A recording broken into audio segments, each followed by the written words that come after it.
রহমতুল্লাহি ওয়া বারাকাতুহু। সুধী দর্শক, আপনারা আবার নাজমুল ইসলাম চ্যানেল থেকে সবাইকে শুভেচ্ছা রইল।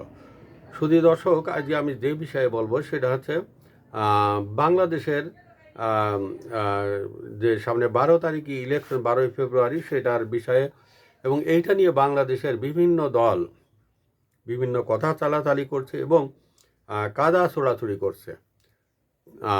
তেমনই একটা কথার ফাঁদে বাংলাদেশের জামাতি ইসলামের আম, আমির, আহ, সম্ভবত ওনার নাম আছে শফিকুর রহমান, এবং তিনি বেফাঁস মেয়েদের সম্পর্কে কথা বলেছেন এবং সেই কথাটা বাংলাদেশে ভাইরাল হয়ে গেছে। ইদানিং খুব খারাপ একটা কথা বলেছেন এবং বিশেষ করে তিনি কর্মজীবী মহিলাদেরকে নিয়ে কথা বলেছেন, কর্মজীবী মেয়েদের নিয়ে কথা বলেছেন।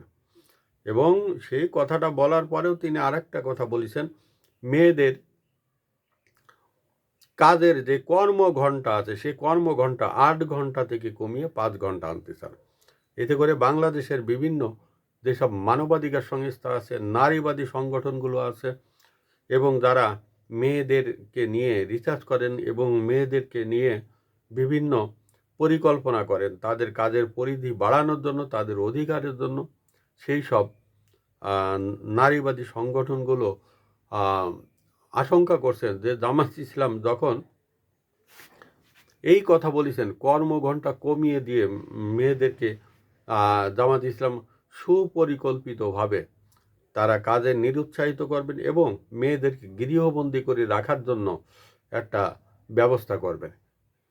এবং এইসব নারীবাদী সংগঠনগুলো সম্প্রতি জামাত ইসলামের আমির ডক্টর শফিকুর রহমানের বিষয়ে তিনি যে খারাপ একটা কথা বলেছেন এবং মেয়েদের কর্মঘণ্টার সম্পর্কে যে কথা বলেছেন, এইটা নিয়ে নির্বাচন কমিশন অফিসে তারা সম্প্রতি একটা স্মারকলিপি পেশ করেছেন। শুধু একটা সংগঠন না, কয়েকটা সংগঠনই এই স্মারকলিপি পেশ করেছেন তার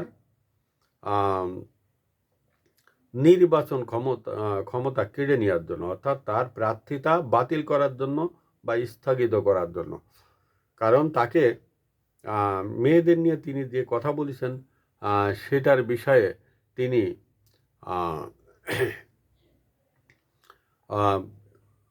ভালো করেননি এবং তিনি মেয়েদেরকে অশালীন যে কথাবার্তাগুলো বলেছেন সেটাকে কোনো সংগঠন, কোনো রাজনীতিবিদ এবং কোনো রাজনৈতিক দল এটা ভালোভাবে নেয়নি, শুধুমাত্র তার এই জামাত ইসলামের A team, B team, C team ছাড়া।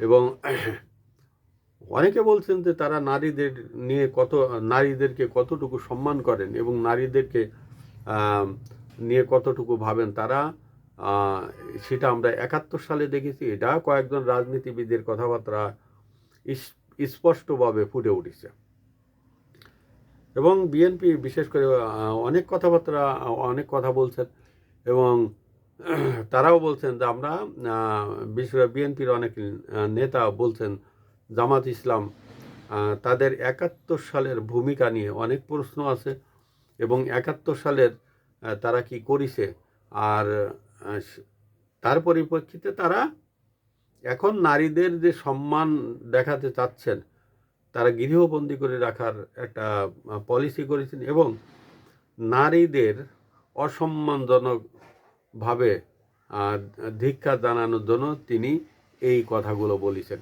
এটার সাথে কোনো রাজনীতিবিদরা একমত নয় এবং সম্প্রতি তাদের প্রতিষ্ঠিত একটা এনজিও আছে, মানে একটা সংস্থা আছে, এনজিও নয়, একটা সংস্থা আছে, ইবনে সিনা। এই ইবনে সিনায় সম্প্রতি নিয়োগ হয়েছে এবং সেখানে সেই নিয়োগের বিজ্ঞপ্তিতে সেখানে একটা কথা লেখা আছে যে কোনো ক্রমে মহিলা প্রার্থী গ্রহণযোগ্য নয়। এটা জামাত ইসলামের প্রতিষ্ঠান, এই ইবনে সিনা। সেখানে তারা এই মেয়েদের নিয়োগ গ্রহণযোগ্য নয় বলে তারা সরাসরি নিয়োগপত্রে লিখে দিচ্ছেন। তার মানে তারা প্রমাণ দেখাতে চাইছেন যে তারা মেয়েদেরকে কতটা তুচ্ছ তাচ্ছিল্যভাবে তারা দেখে। আমাদের বাংলাদেশের যে গার্মেন্টস শিল্প আছে, সেই গার্মেন্টস শিল্পে 58% মহিলারা কাজ করে, মেয়েরা কাজ করে। এই বাংলাদেশে যে বৈদেশিক মুদ্রা আছে, প্রায় বাংলাদেশে $50 বিলিয়ন কাছাকাছি এই বৈদেশিক মুদ্রা আছে। এই $50 বিলিয়ন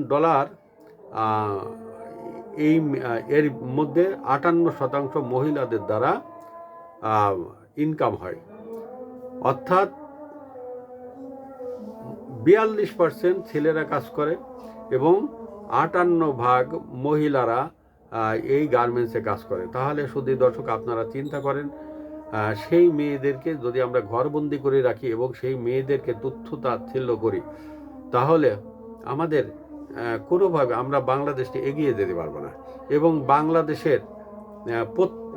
বাংলাদেশে প্রত্যক্ষ এবং পরোক্ষভাবে 53% যে রেমিটেন্স আসে, 53% যে আমাদের বৈদেশিক মুদ্রা আমরা ইনকাম করি, এর মধ্যে 53% এই মেয়েদের দ্বারা আমরা আয় করি।